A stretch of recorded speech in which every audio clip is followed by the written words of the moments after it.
Well, I started off doing a degree, which was then followed, it was a 4-year degree, and so the third year was work experience.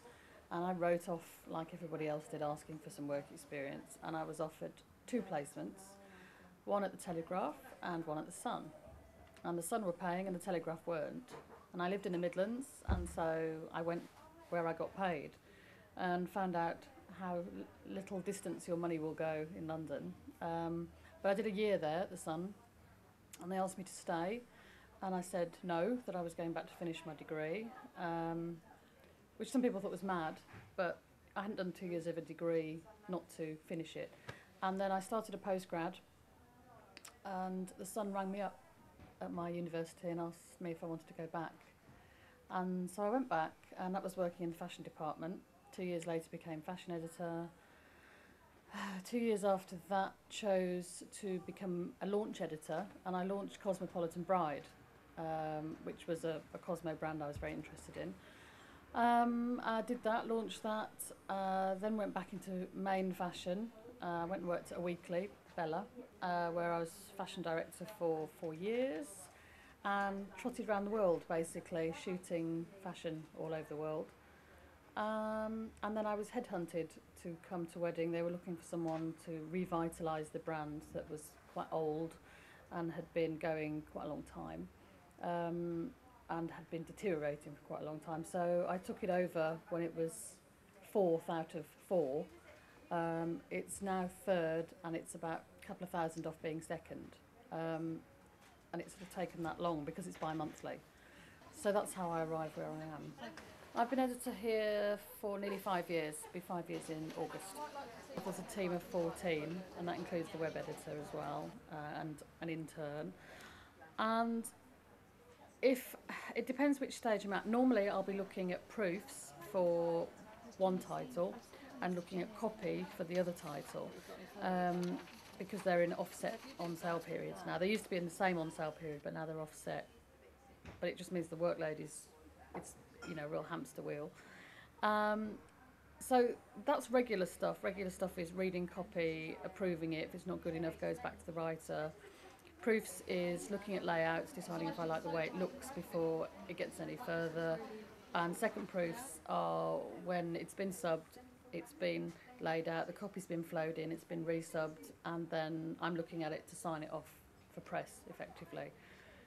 Keeping it fresh is quite easy because there actually are trends in the bridal industry. And although they're much slower moving than they are in main fashion, which is, as you know, every 6 months, every season, they're subtle enough to be able to pick up and create something new. To look at a magazine, maybe when I first started, and then 2 years ago and now, it's a world apart. It's moved on so much, and that's part of it, is never staying still. Never saying, well, we did this feature 2 years ago, so let's just lift it out and put it back in, because the readers we had 2 years ago have gone and we can get away with it. We don't do that. We're never complacent.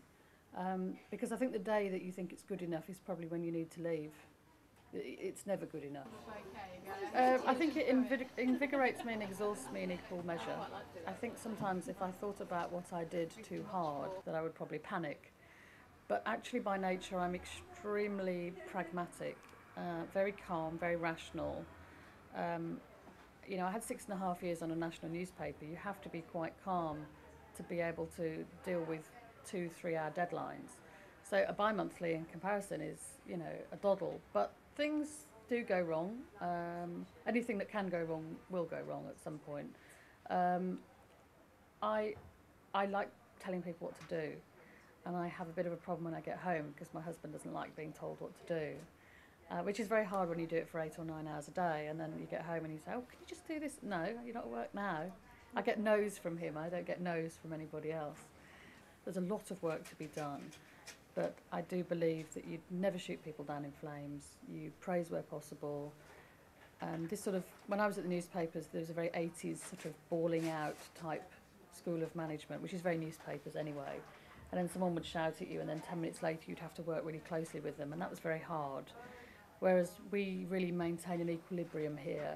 I think what's important is what suits your type of personality. Some people absolutely thrive in a newspaper environment, people who are slightly bullying absolutely love it because they get to be aggressive.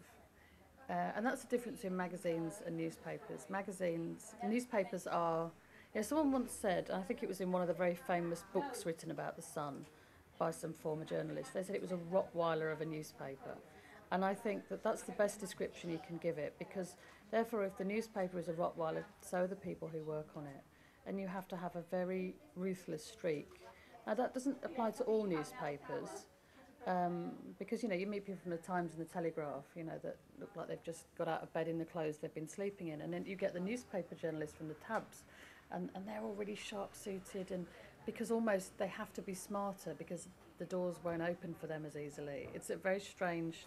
There's sort of two very big divisions, which is the broadsheets and the tabloids, and then a kind of Daily Mail that seems to float in the middle. It's the most fantastic grounding you could ever want, because it gives you an extremely strong work ethic. You're not frightened of anything. Once you've done a newspaper, everything else is easy. The magazines, in contrast, are considered very fluffy, very lightweight. No one really takes them seriously.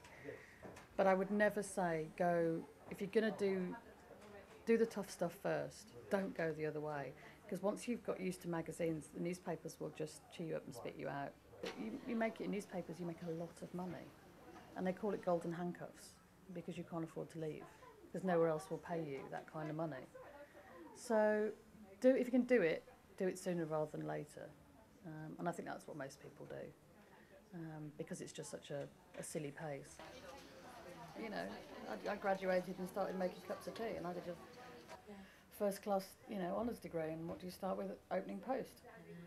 So yeah, that's how I got my work experience at the Sun. They decided on the day my letter landed on their desk that they needed an assistant, and my letter happened to be there. And that's what I'm saying. It's a mixture of luck and tenacity. Because it's two things. A, it's all about who you know, and B, it's about who you work for. And like you say, if you've got no weight, then I wouldn't be invited to a lovely Temperley press day this morning over in Notting Hill if I didn't work for this brand. No one's going to invite me because they happen to like me as a person. And just the same at the Sun. My foot was in the door, sometimes not very welcome, but because I had, at that point, 10 million readers, that people want to see their stuff in print and that many people to see it. So you're only ever going to be as successful as the brand you work for within its industry, and that is worth remembering as well. Because when I was a student, I wanted to work for ID magazine, and I wanted to do edgy shit. And then I decided that actually I wanted, after being a student for 4 years, that I wanted to get paid. And that no one gets paid for doing edgy stuff. That's definite student territory and living on people's settees, and I wanted proper money. And so the person that wanted to work on ID ended up at the Sun.